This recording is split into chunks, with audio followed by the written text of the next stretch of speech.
ಓಂ ಶಿರಡಿವಾಸಾಯ ವಿದ್ಮಹೆ ಸಚ್ಚಿದಾನಂದಾಯ ಧೀಮಹಿ ತನ್ನೋ ಸಾಯಿ ಪ್ರಚೋದಯಾತ್. ಓಂ ಸಾಯಿರಾಮ್.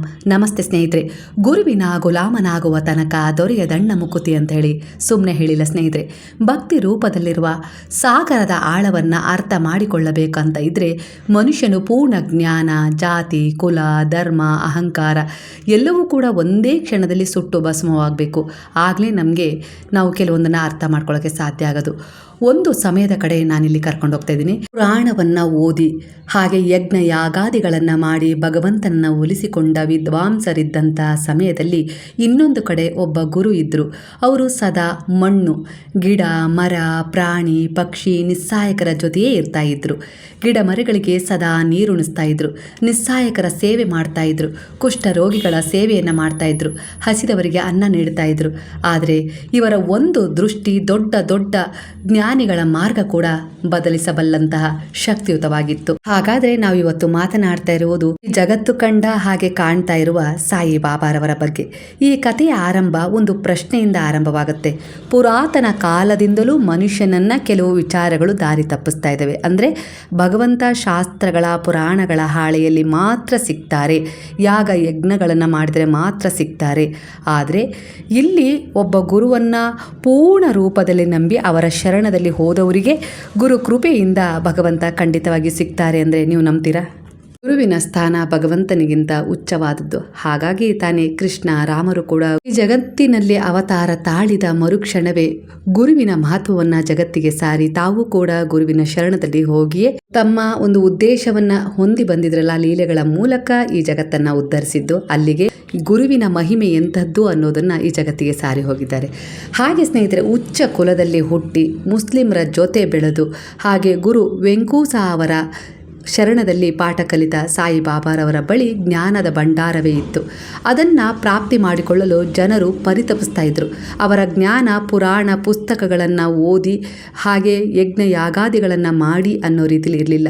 ಅದನ್ನು ಸರಳ ಉಪದೇಶಗಳ ಮೂಲಕ ಈ ಜಗತ್ತಿಗೆ ಪಸರಿಸ್ತಾ ಇದ್ದಾರೆ. ಈಗಲೂ ಕೂಡ ಅದೇ ಒಂದು ಉಪದೇಶಗಳು ಜನರ ಮನದಲ್ಲಿ ಮನುಷ್ಯತ್ವ, ಮಾನವೀಯತೆ, ದಯೆ, ಕರುಣೆ, ಪ್ರೇಮ, ಸೇವೆ, ಒಳ್ಳೆಯ ಉದ್ದೇಶದ ಕರ್ಮಗಳೊಂದಿಗೆ ಜಾಗೃತವಾಗ್ತಾ ಇದ್ದಾವೆ. ಅಂದರೆ ಅರ್ಥ ಮಾಡ್ಕೊಳ್ಳಿ, ಮನುಷ್ಯನ ಮನಸ್ಸು ಮಾನವೀಯತೆ, ದಯೆ, ಕರುಣೆ, ಮನುಷ್ಯತ್ವ ಹಾಗೆ ಸೇವೆ, ಪ್ರೇಮದ ಒಂದು ಒಳ್ಳೆಯ ಉದ್ದೇಶದ ಕರ್ಮವನ್ನು ಭಾವವನ್ನು ಹೊಂದಿದ ಜೊತೆಗೆ ಪುರಾಣ ಗ್ರಂಥಗಳ ಪಾರಾಯಣ, ಭಜನೆ, ನಾಮಸ್ಮರಣೆ ಇವೆಲ್ಲವೂ ಕೂಡ ಅಂದರೆ ಪೂಜೆ ಪುನಸ್ಕಾರಗಳು, ವ್ರತ ನಿಯಮಗಳು, ದೀಪಾರಾಧನೆ, ಪುರಾಣ ಗ್ರಂಥಗಳ ಪಠಣ ಇವೆಲ್ಲವೂ ಕೂಡ ಒಂದು ಮಾಧ್ಯಮವಾಗಿವೆ ಆ ಭಗವಂತನನ್ನು ತಲುಪಲಿಕ್ಕೆ ಅಂತೇಳಿ ಆ ಗುರು ತೋರಿಸ್ಕೊಟ್ಟಿದ್ದಾರೆ. ಅದರ ಜೊತೆಗೆ ನೀವು ಇವೆಲ್ಲವನ್ನು ಮಾಡಲಿಕ್ಕಾಗದೇ ಇದ್ದರೂ ಮನುಷ್ಯತ್ವ, ಮಾನವೀಯತೆಯಿಂದ ನಡ್ಕೊಳ್ಬೇಕು. ದಯೆ, ಕರುಣೆ, ಪ್ರೇಮ, ಸೇವೆಯ ಭಾವ, ಒಳ್ಳೆಯ ಉದ್ದೇಶದ ಕರ್ಮಗಳೊಂದಿಗೆ ನಿಮ್ಮ ದಿನನಿತ್ಯದ ಜೀವನ ಸಾಗಿದರೆ ಖಂಡಿತವಾಗಿಯೂ ಯಜ್ಞ ಯಾಗಾದಿ ಪುರಾಣಗಳನ್ನು ಓದಿ ಪಡೆದುಕೊಳ್ಳುವ ಪುಣ್ಯ ಪ್ರಾಪ್ತಿಯಾಗತ್ತೆ. ಸರಳ ಭಾಷೆಯಲ್ಲಿ ತಿಳಿಸಿದ್ದಾರೆ ಬಾಬಾ.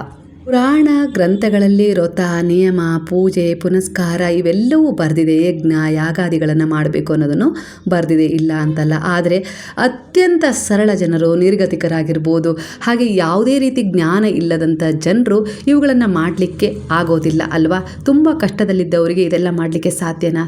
ದಿನನಿತ್ಯ ಭಿಕ್ಷೆ ಬೇಡಿ ತಿನ್ನಬೇಕು, ಕೂಲಿ ಮಾಡಿ ಜೀವನ ನಡೆಸಬೇಕು ಅಂದವರಿಗೆ ಇದೆಲ್ಲದಕ್ಕೂ ಸಮಯ ಕೊಡಲಿಕ್ಕೆ ಸಾಧ್ಯ ಇಲ್ಲ. ಅದಕ್ಕೆ ಈ ಅವತಾರದಲ್ಲಿ, ಫಕೀರನ ಅವತಾರದಲ್ಲಿ ಅವತರಿಸಿದ ಬಾಬಾ ಅಂತಹ ಒಂದು ಕುಗ್ರಾಮವನ್ನು ಪ್ರವೇಶಿಸಿ ಅಂತಹ ಒಂದು ಕುಗ್ಗಿದ ಜನರ ಮನಸ್ಥಿತಿಯಲ್ಲಿ ದಯೆ, ಕರುಣೆ, ಪ್ರೇಮ, ಮನುಷ್ಯತ್ವ, ಮಾನವೀಯತೆಯನ್ನು, ಒಳ್ಳೆಯ ಉದ್ದೇಶದ ಕರ್ಮಗಳನ್ನು ಜಾಗೃತಗೊಳಿಸ್ಕೊಂಡ್ರೂ ಕೂಡ ಭಗವಂತನು ನಿಮಗೆ ಎಲ್ಲ ರೀತಿಯಲ್ಲೂ ಸಹಾಯ ಮಾಡ್ತಾರೆ ಅನ್ನೋ ರೀತಿಯಲ್ಲಿ ತೋರಿಸ್ಕೊಟ್ರು. ಅವರನ್ನು ಕೇವಲ ಯಜ್ಞ ಯಾಗಾದಿ ಪೂಜೆ ಜಪ ತಪ ಮಾಡಿಯೇ ಒಲಿಸ್ಕೊಳ್ಬೇಕು ಅಂತ ಏನಿಲ್ಲ. ಈ ರೀತಿಯ ಸರಳ ಮನುಷ್ಯತ್ವ, ಮಾನವೀಯತೆ, ಸೇವೆ, ದಯೆ, ಕರುಣೆ, ಪ್ರೇಮ ಈ ರೀತಿಯ ಒಳ್ಳೆಯ ಉದ್ದೇಶದ ಕರ್ಮಗಳಿಂದ ಕೂಡ ಆ ಭಗವಂತನು ಸದಾ ನಿಮ್ಮ ಜೊತೆ ಇರ್ತಾರೆ, ನಿಮಗೆ ಒಲಿತಾರೆ, ನೀವು ಬೇಡಿದ್ದನ್ನು ಕೊಡ್ತಾರೆ ಅನ್ನೋದನ್ನು ಮನದಟ್ಟು ಮಾಡಿಸಿದ್ರು ಸರಳ ಉಪದೇಶಗಳಲ್ಲಿ ಬಾಬಾರವರು. ಹಾಗಾಗಿ ಅಂದರೆ ಮಂತ್ರ ಜಪ ಕೆಲವರಿಗೆ ಮಾಡಲಿಕ್ಕೆ ಅಸಾಧ್ಯ ಅಲ್ವಾ ಸ್ನೇಹಿತರೆ? ನಿರ್ಗತಿಕರಿಗಂತೂ ಅದು ಅಸಾಧ್ಯ. ಪಾಪ ಕೂಪದಲ್ಲಿ ಬಿದ್ದು ಬಿದ್ದು ಭಿಕ್ಷೆ ಬೇಡ್ತಾ ಇರೋರಿಗೆ, ಪ್ರಾಣಿ ಪಕ್ಷಿಗಳಿಗೆ ಇದು ಸಾಧ್ಯನೇ ಇರಲಿಲ್ಲ. ಅಂಥ ಸಮಯದಲ್ಲಿ ಅವತಾರ ಎತ್ತಿದವರೇ ಸಾಯಿಬಾಬಾ.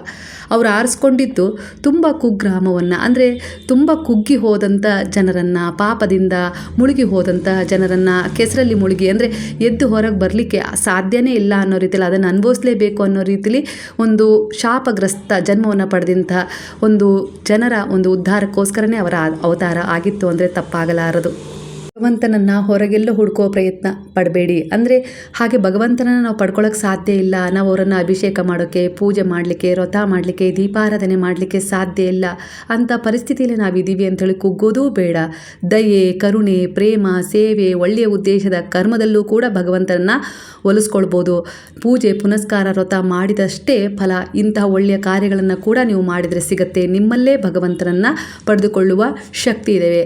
ಆ ಗುಣಗಳಿಂದ ನೀವು ಜಾಗೃತರಾಗಿ ಅಂಥೇಳಿ ಜಗತ್ತಿಗೆ ಉಪದೇಶವನ್ನು ಅಂದು ಕೊಟ್ಟಿದ್ರು, ಇಂದು ಕೊಡ್ತಾ ಇದ್ದಾರೆ. ಅದಕ್ಕೋಸ್ಕರನೇ ಜನಸಾಗರವೇ ಶಿರಡಿಯಲ್ಲಿ ಇವತ್ತು ತೀರ್ಥಕ್ಷೇತ್ರವಾಗಿ ಹೊರಹೊಮ್ಮಿದ ಆ ಶಿರಡಿಯಲ್ಲಿ ಬಾಬಾರವರ ದರ್ಶನಕ್ಕೋಸ್ಕರ ಹೋಗ್ತಾ ಇದೆ. ಗುರುವಿನ ಗುಲಾಮನಾಗುವ ತನಕ ದೊರೆಯದಣ್ಣ ಮುಕುತಿ ಅಂತಾರೆ. ಗುರುವಿನ ಗುಲಾಮನಾಗಬೇಕು, ಅವರ ಶರಣದಲ್ಲಿ ಹೋಗಬೇಕು. ನಮ್ಮ ಪಾಪ ಕರ್ಮಗಳನ್ನು ಕಳೆಯೋದು ಅಂದರೆ ಗುರು ಮಾತ್ರ. ಭಗವಂತನ ವಿರುದ್ಧ ನಿಂತು ನನ್ನ ಭಕ್ತನಿಗೆ ಶಿಕ್ಷೆಯನ್ನು ಕಡಿಮೆ ಮಾಡು, ನಾನು ಅವನನ್ನು ಒಳ್ಳೆಯ ಕರ್ಮಗಳತ್ತ ತಗೊಂಡು ಹೋಗ್ತೀನಿ, ಹಾಗೆ ಅವನಲ್ಲಿ ಅವನ ಕರ್ಮಗಳನ್ನು ಕಳ್ಕೊಳ್ಳುವಂತಹ ಜ್ಞಾನವನ್ನು, ಶಕ್ತಿಯನ್ನು, ಸಮರ್ಥತೆಯನ್ನು ತುಂಬ್ತೀನಿ, ಕರುಣೆ ತೋರಿಸು, ದಯೆ ತೋರಿಸು ನನ್ನ ಭಕ್ತನ ಮೇಲೆ ಅಂತೇಳಿ ನಮ್ಮ ಪರವಾಗಿ ಒಂದು ಮಾಧ್ಯಮವಾಗಿ ನಿಂತು ನಮ್ಮನ್ನು ರಕ್ಷಿಸಿ ಕಾಪಾಡಿ ಪಾಪಕೋಪದಿಂದ ಹೊರತರುವ ಶಕ್ತಿ ಏಕೈಕ ಗುರುವಿಗೆ ಮಾತ್ರ ಇರೋದು, ಸದ್ಗುರುವಿಗೆ ಮಾತ್ರ ಇರೋದು. ಅಂತಹ ಸದ್ಗುರುವನ್ನೇ ನಾವು ಪಡ್ಕೊಂಡಿದ್ದೀವಿ ಅಂದರೆ ನಿಜವಾಗ್ಲೂ ನಾವು ಪುಣ್ಯವಂತರು ಅಂತಲೇ ಹೇಳ್ಬೋದು. ಯಾವುದೋ ಒಂದು ಜನ್ಮದ ಪುಣ್ಯದ ಫಲ ಈ ರೀತಿಯಾಗಿ ಯಾರದ್ದೋ ಮೂಲಕ ಬಾಬಾರವರ ಪರಿಚಯ ಆಯಿತು, ದೇವಸ್ಥಾನಕ್ಕೆ ಹೋಗ್ತಾ ಇದ್ದೀವಿ, ಬಾಬಾರವರ ಸೇವೆ ಮಾಡ್ತಾ ಇದ್ದೀವಿ, ಆರತಿ ಮಾಡ್ತಾ ಇದ್ದೀವಿ, ಶಿರಡಿಗೆ ಹೋಗ್ತಾ ಇದ್ದೀವಿ, ಒಟ್ಟಾರೆಯಾಗಿ ಅವರೇ ನಮ್ಮ ಉಸಿರು, ನಮ್ಮ ಜೀವನ ಅನ್ನೋ ರೀತಿಯಲ್ಲಿ ಬದುಕ್ತಾ ಇದ್ದೀವಿ ಅಂದರೆ ನಾವು ನಿಜವಾಗ್ಲೂ ಅದೃಷ್ಟವಂತರೇ. ಯಾವುದೋ ಒಂದು ಜನ್ಮದ ಪುಣ್ಯ ಈ ರೀತಿಯಾಗಿ ಗುರುವೇ ಬಂದು ನಮ್ಮನ್ನು ಕೈ ಹಿಡಿದು ನಮ್ಮನ್ನು ಉದ್ಧರಿಸ್ತಾ ಇರೋ ರೀತಿಯಲ್ಲಿ ನಮಗೆ ಸಿಕ್ಕಿದೆ. ಹಾಗಾಗಿ ಏರಿಳಿತಗಳು, ಜೀವನದ ಕೆಲವೊಂದು ಪಾಠಗಳು ಎಲ್ಲವೂ ನಮಗೆ ಅಗತ್ಯ. ಯಾಕಂದರೆ ಮನುಷ್ಯನಿಗೆ ಎಲ್ಲವೂ ಸಲೀಸಾಗಿ ಸಿಕ್ಬಿಟ್ರೆ ಅವನ ಒಂದು ಮನಸ್ಸಿಗೆ ಕಡಿವಾಣ ಹಾಕೋದು ಅವನಿಂದ ಕೂಡ ಕಷ್ಟ ಆಗತ್ತೆ. ಅಷ್ಟೊಂದು ಚಂಚಲತೆಗೆ ಜಾರ್ತಾನೆ. ನೋಡಿದ್ದೆಲ್ಲ ಬೇಕು, ಕಂಡಿದ್ದೆಲ್ಲ ಬೇಕು ಅನ್ನೋ ರೀತಿಯಲ್ಲಿ ಬಯಕೆಗಳ ಪಟ್ಟಿಯೇ ಬೆಳೀತಾ ಹೋಗುತ್ತೆ ವಿನಃ ಅವನ ಒಂದು ಮುಂದಿನ ಜನ್ಮಕ್ಕೋಸ್ಕರ ಆಗಿರ್ಬೋದು, ಹಿಂದಿನ ಜನ್ಮದ ಕೆಟ್ಟ ಕರ್ಮಗಳನ್ನು ಕಳ್ಕೊಳ್ಳೋಕ್ಕಾಗಿರ್ಬೋದು, ಯಾವ ರೀತಿಯ ಒಂದು ಸೇವೆಯನ್ನು ಮಾಡಬೇಕು, ಯಾವ ರೀತಿಯ ದೋಷಗಳನ್ನು ಕಳ್ಕೊಳ್ಬೇಕು ಅನ್ನೋದನ್ನು ಮರೆತುಬಿಟ್ಟು ಇನ್ನು ತುಚ್ಛ ಭಾವಕ್ಕೆ ಎಳೆದುಬಿಡ್ತಾನೆ. ಹಾಗಾಗಿ ಜೀವನದಲ್ಲಿ ಕಷ್ಟ, ದುಃಖ, ಸಮಸ್ಯೆಗಳು ನಮ್ಮದೇ ಆದ ಕರ್ಮದ ಫಲಗಳಾಗಿರ್ತವೆ. ಅವರಿಂದ ನೀವು ಯಾವತ್ತೂ ಹೊರಗಿಲ್ಲ, ನಿಮ್ಮಿಂದ ಅವ್ರು ಯಾವತ್ತೂ ಹೊರಗಿಲ್ಲ. ದಯೆ, ಕರುಣೆ, ಪ್ರೇಮ, ಸೇವೆಯ ರೂಪದಲ್ಲಿ, ಒಳ್ಳೆಯ ಉದ್ದೇಶದ ಅರಿವಿನ ರೂಪದಲ್ಲಿ ಗುರುವು ಸದಾ ನಿಮ್ಮಲ್ಲಿ ಜಾಗೃತವಾಗಿರ್ತಾರೆ. ಅದನ್ನು ಅರ್ಥ ಮಾಡಿಕೊಂಡ್ರೆ ಅದಕ್ಕೆ ತಕ್ಕ ಹಾಗೆ ಜೀವನದುದ್ದಕ್ಕೂ ಅವರು ನಿಮ್ಮ ಜೊತೆಗಿರುವ ಅನುಭವಗಳು ಸಿಗ್ತಾ ಹೋಗ್ತವೆ. ಸಾಯಿಬಾಬಾರವರ ಕಣ್ಣುಗಳಲ್ಲಿ ಸೂರ್ಯನ ತೇಜಸ್ಸಿತ್ತು, ಮುಖದಲ್ಲಿ ಚಂದ್ರನ ಹೊಳಪಿತ್ತು, ಮತ್ತು ಅವರ ವಾಣಿಯಲ್ಲಿ ಜ್ಞಾನದ ಶಕ್ತಿ ಇತ್ತು. ಹಾಗೆ ಅವರ ಹೃದಯದಲ್ಲಿ ನಿಷ್ಕಲ್ಮಶವಾದ ಪ್ರೇಮದ ಭಾವನೆ ಇತ್ತು. ತನ್ನ ಭಕ್ತರಿಗೋಸ್ಕರ ಅವರ ಪಾಪಗಳನ್ನು ಕ್ಷಮಿಸಬೇಕು, ಆ ಪಾಪಕೋಪದಿಂದ ತನ್ನ ಭಕ್ತರನ್ನು ಹೊರಗೆ ತರಬೇಕು, ಹಾಗೆ ಅವರಿಗೂ ಕೂಡ ಮತ್ತೊಮ್ಮೆ ಒಂದು ಅವಕಾಶವನ್ನು ಕೊಡಬೇಕು ಅನ್ನೋದು ಅವರ ಹೃದಯದ ಒಳಗೆ ಒಂದು ಸಕಾರಾತ್ಮಕ ಅಗ್ನಿಯ ರೀತಿಯಲ್ಲಿ ಈ ವಿಚಾರ ಪ್ರಜ್ವಲಿಸ್ತಾ ಇತ್ತು.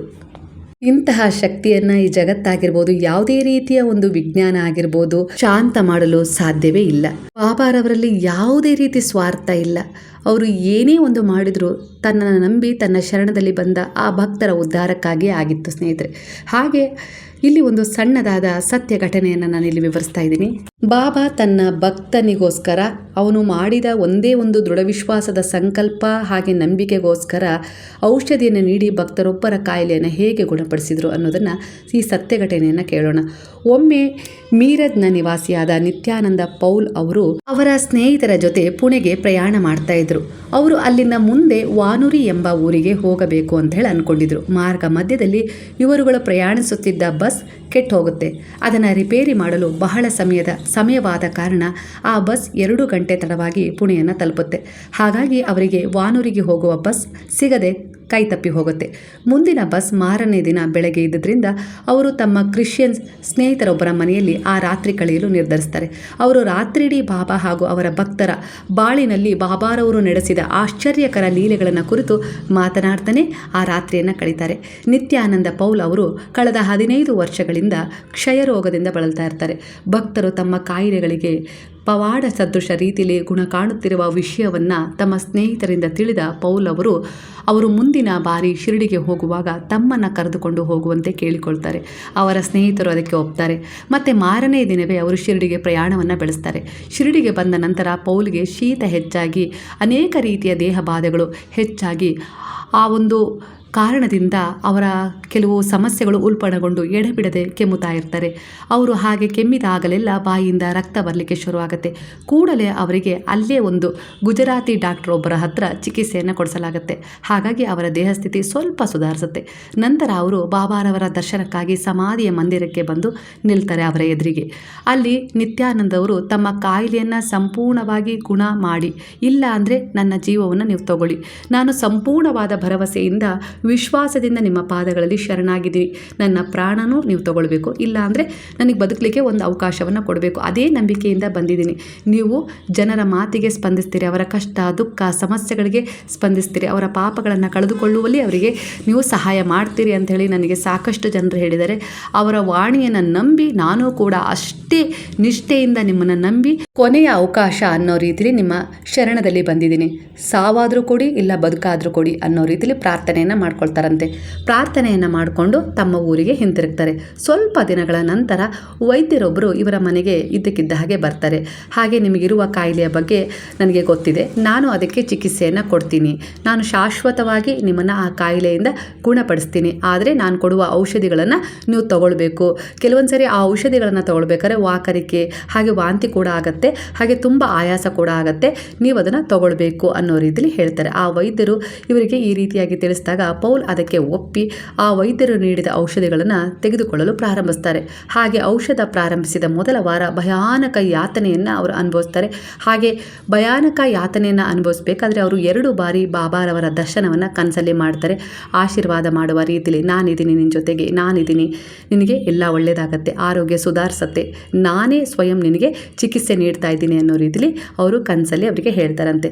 ಆದರೆ 3 ವಾರಗಳ ಹೊತ್ತಿಗೆ ಎಲ್ಲ ಅಡ್ಡ ಪರಿಣಾಮಗಳು ಕಡಿಮೆ ಆಗಲು ಪ್ರಾರಂಭವಾಗುತ್ತೆ. ಅವರಿಗೆ ದಿನೇ ದಿನೇ ಅವರ ಆರೋಗ್ಯದಲ್ಲಿ ಸುಧಾರಣೆ ಕೂಡ ಕಂಡು ಬರ್ತಾ ಹೋಗುತ್ತೆ. ಆ ವೈದ್ಯರು ಕೂಡ ಸ್ವಲ್ಪ ಜಾಗವನ್ನು ನಿಮ್ಮ ಮನೆಯಲ್ಲೇ ನನಗೆ ಕೊಡಬೇಕು, ನಾನು ಇಲ್ಲೇ ಇರ್ತೀನಿ, ನಾನು ತುಂಬ ದೂರದಿಂದ ಬಂದಿದ್ದೀನಿ ಅಂತ ಹೇಳಿರ್ತಾರಂತೆ. ಹಾಗೆ ಕೊನೆಗೆ ತಮ್ಮ ಕಾಯಿಲೆಯು ಸಂಪೂರ್ಣವಾಗಿ ಗುಣವಾಗಿದ್ದಕ್ಕೆ ಪೌಲ್ ಅವರು ತುಂಬ ಸಂತೋಷಗೊಳ್ತಾರೆ. ಆದರೆ ಅವರು ಆ ವೈದ್ಯರು ಇವರಿಂದ ಯಾವುದಕ್ಕೂ ಕೂಡ ಹಣವನ್ನು ಪಡೆದುಕೊಂಡಿರೋದಿಲ್ಲ. ಇದರಿಂದ ಅವರು ಎಲ್ಲೋ ಒಂದು ರೀತಿಯಲ್ಲಿ ಆಶ್ಚರ್ಯಚಕಿತರಾಗಿರ್ತಾರೆ. ಈಗಿನ ಕಾಲದಲ್ಲಿ ಯಾರು ಏನೂ ಒಂದು ಅಪೇಕ್ಷೆ ಇಲ್ಲದೆ ಸಹಾಯ ಮಾಡೋದು, ಅದು ದೇವರೊಬ್ಬರೇ ಅಲ್ವಾ, ಗುರು ಒಬ್ಬರೇ ಅಲ್ವಾ ಸ್ನೇಹಿತರೆ, ಅರ್ಥ ಮಾಡ್ಕೊಳ್ಳಿ. ಅವರ ಹೆಸರು ಮತ್ತು ವಿಳಾಸವನ್ನು ಕೂಡ ಅವರು ತಿಳಿಸಿರಲಿಲ್ಲ. ಹಾಗಾಗಿ ಅವರಿಗೆ ಆ ವೈದ್ಯರನ್ನು ಪತ್ತೆ ಹಚ್ಚಲು ಆಗಲೇ ಇಲ್ಲ. ಯಾಕಂದರೆ ಅವರು ಇವರ ಕಾಯಿಲೆ ಗುಣವಾದ ತಕ್ಷಣವೇ ಅವರು ಮಾಯವಾಗಿಬಿಟ್ಟಿದ್ರು, ಅಂದರೆ ಹೋಗಿಬಿಟ್ಟಿದ್ರು ಹೇಳದೆ ಕೇಳದೆ. ಇವರು ಅವರ ಹೆಸರನ್ನು ಹೇಳಿ ಎಲ್ಲರ ಹತ್ರ ವಿಚಾರಿಸಿದ್ರು ಕೂಡ ಆ ರೀತಿ ವೈದ್ಯರು ಯಾರೂ ಇಲ್ಲೇ ಇಲ್ಲ ಅನ್ನೋ ರೀತಿಯಲ್ಲಿ ಎಲ್ಲರಿಂದ ಒಂದು ನಿರಾಕರಣೆಯ ಉತ್ತರವೇ ಬಂತು. ಅವರನ್ನು ಪತ್ತೆ ಹಚ್ಚಲಿಕ್ಕೆ ಆಗಲೇ ಇಲ್ಲ. ಒಂದು ದಿನ ರಾತ್ರಿ ಮತ್ತೆ ಅವರಿಗೆ ಬಾಬಾರವರು ಕನಸಲ್ಲಿ ಬಂದು, ನಿನ್ನ ಕಾಯಿಲೆ ಸಂಪೂರ್ಣವಾಗಿ ಹುಷಾರಾಯಿತು, ಅಂದರೆ ವಾಸಿಯಾಯಿತು, ನಾನು ನನ್ನ ಭರವಸೆಯನ್ನು ಪೂರ್ಣಗೊಳಿಸಿದ್ದೀನಿ, ನೀನು ನಿನ್ನ ಒಳ್ಳೆಯ ಉದ್ದೇಶದ ಕರ್ಮಗಳೊಂದಿಗೆ ಈಗ ಮುಂದೆ ಹೋಗು, ನಿನ್ನಂಥವರಿಗೆ ನೊಂದವರಿಗೆ ಸಹಾಯ ಮಾಡು, ನೀನು ಎಷ್ಟು ಸಹಾಯ ಮಾಡುತ್ತೀಯೋ ಅಷ್ಟೇ ನಿನ್ನ ಜೀವನದಲ್ಲಿ ಒಳ್ಳೆಯದು ನಿನ್ನ ಬಳಿ ಆಕರ್ಷಣೆ ಆಗುತ್ತೆ ಅನ್ನೋ ರೀತಿಯಲ್ಲಿ ಅವರಿಗೆ ಆಶೀರ್ವಾದವನ್ನು ಮಾಡಿದ ರೀತಿಯಲ್ಲಿ ನಾನಿಲ್ಲಿ ವಿವರಿಸಿದ್ದೀನಿ ಸ್ನೇಹಿತರೆ. ಕಾಲಾನಂತರದಲ್ಲಿ ಅವರಿಗೆ ತಮಗೆ ಭರವಸೆ ನೀಡಿದಂತೆ ವೈದ್ಯರ ರೂಪದಲ್ಲಿ ಬಂದು ತಮ್ಮ ಕಾಯಿಲೆಯನ್ನು ಗುಣಪಡಿಸಿದ್ದು ಸ್ವತಃ ಬಾಬಾರವರೇ ಎಂಬ ಸತ್ಯದ ಅರಿವಾಗ್ಬಿಡುತ್ತೆ. ಅವರು ತಕ್ಷಣವೇ ಶಿರಡಿಗೆ ಹೋಗಿ ಬಾಬಾರವರ ಸಮಾಧಿಯ ಎದುರಿಗೆ ನಿಂತು ಪ್ರಾರ್ಥನೆಯನ್ನು ಮಾಡ್ತಾರೆ. ಎಂಥ ಕರುಣಾಮಯ, ದಯಾಮಯ, ಪ್ರೇಮಮಯಿ ಸಾಯಿ, ನೀವು ಅಷ್ಟಿಲ್ಲದೆ ಜನ ನಿಮ್ಮನ್ನು ಕರುಣೆ, ದಯೆ, ಪ್ರೇಮದ ಮೂರ್ತಿ ಅಂತ ಹೇಳೋದಿಲ್ಲ ಅನ್ನೋ ರೀತಿಯಲ್ಲಿ ಪ್ರಾರ್ಥನೆಯನ್ನು ಮಾಡ್ಕೊಳ್ತಾರೆ. ಅವರ ಕಣ್ಣುಗಳಲ್ಲಿ ತುಂಬಾ ನೀರು ತುಂಬಿ ಅಳ್ಳಿಕ್ಕೆ ಶುರು ಮಾಡ್ತಾರೆ. ಬಾಬಾರವರ ಕಣ್ಣುಗಳಲ್ಲೂ ಕೂಡ ನೀರು ತುಂಬಿದ ಅನುಭವವನ್ನು ಇವರು ನೋಡ್ತಾರಂತೆ. ಅಂದರೆ ಇದು ಕೂಡ ಇಲ್ಲಿ ಒಂದು ಪವಾಡವೇ ಆಗಿತ್ತು ಅವರಿಗೆ. ಪವಾಡ ಅನ್ನೋದಕ್ಕಿಂತ ಆ ಬಾಬಾ ನನ್ನ ಜೊತೆಗಿದ್ರಲ್ಲ, ನನ್ನ ಮಾತಿಗೆ ಸ್ಪಂದಿಸಿದ್ರಲ್ಲ, ಅವರನ್ನು ನಂಬಿ ಬಂದವರನ್ನು ಅವ್ರು ಯಾವತ್ತಿಗೂ ಕೂಡ ಕೈ ಬಿಡೋದಿಲ್ಲಲ್ಲ, ಇಂತಹ ಒಂದು ವಾಸ್ತವ ಪ್ರಸ್ತುತ ಸ್ಥಿತಿಯನ್ನು ಅರ್ಥ ಮಾಡಿಕೊಂಡು ಅವರಿಗೆ ಎಲ್ಲಿಲ್ಲದ ಸಂತೋಷ ಆಯಿತು. ಆ ಸಂತೋಷ ಅವರ ಜೀವನದ ಉದ್ದಕ್ಕೂ ಹಾಗೆ ಇತ್ತು. ಆ ಅನುಭವ, ಬಾಬಾ ನನ್ನ ಜೊತೆಗಿದ್ರು ಅನ್ನೋ ರೀತಿಯಲ್ಲಿ ಅವರು ತಮ್ಮಿಂದ ಎಷ್ಟಾಗುತ್ತೋ ಅಷ್ಟು ಒಳ್ಳೊಳ್ಳೆಯ ಕೆಲಸಗಳನ್ನು, ದಯೆ, ಕರುಣೆ, ಪ್ರೇಮ, ಅವರ ಬಾಬಾರವರ ಉಪದೇಶಗಳಂತೆ ಮಾರ್ಗದರ್ಶನಗೊಂಡು ಸೇವೆಯ ಮೂಲಕ ಮಾಡಲಿಕ್ಕೆ ಶುರು ಮಾಡಿದ್ರು. ಅಷ್ಟೇ ಅವರ ಜೀವನದಲ್ಲಿ ಉತ್ತಮ ಸ್ಥಿತಿಗಳು, ಸಮೃದ್ಧಿ ಹೆಚ್ಚಾಗ್ತಾ ಹೋಯಿತು. ಅಂದರೆ ನಾವೇನು ಕೊಡ್ತೀವೋ ಅದು ನಮಗೆ ಮರಳಿ ಬರುತ್ತೆ ಅನ್ನೋ ಮಾತು ಅವರ ವಿಚಾರದಲ್ಲಿ ಸತ್ಯವಾಗಿತ್ತಂತೆ ಸ್ನೇಹಿತರೆ. ಈ ಕತೆ, ಈ ಸತ್ಯ ಘಟನೆ ಆಗಿರ್ಬೋದು, ಬಾಬಾರವರ ಬಗ್ಗೆ ಹೇಳಿದ ಈ ಮಾಹಿತಿ ನಿಮಗೆ ಇಷ್ಟವಾಗಿದ್ದರೆ ಕೃತಜ್ಞತಾಪೂರ್ವಕವಾಗಿ ಸಾಯಿರಾಮ್ ಅಂತೇಳಿ ಕಮೆಂಟ್ ಮಾಡೋದನ್ನು ಮರಿಬೇಡಿ. ಹಾಗೆ ಯಾರಿಗಾದರೂ ಬಾಬಾರವರ ಈ ಲೀಲೆಯನ್ನು ನೀವು ಪ್ರಚಾರ ಮಾಡಬೇಕು ಅಂತೇಳಿ ಅನಿಸಿದರೆ ಖಂಡಿತವಾಗಿ ಶೇರ್ ಮಾಡಿ. ಹಾಗಾದರೆ ಎಲ್ಲರೂ ಸೇರಿ ಹೇಳೋಣವಾ? ಹರೇ ರಾಮ ರಾಮ ರಾಮ ಹರೇ ಹರೇ, ಹರೇ ಕೃಷ್ಣ ಕೃಷ್ಣ ಕೃಷ್ಣ ಹರೇ ಹರೇ, ಹರೇ ಸಾಯಿ ಸಾಯಿ ಸಾಯಿ ಹರೇ ಹರೇ, ಹರೇ ಬಾಬಾ ಬಾಬಾ ಬಾಬಾ ಹರೇ ಹರೇ, ಹರೇ ದತ್ತ ದತ್ತ ದತ್ತ ಹರೇ ಹರೇ.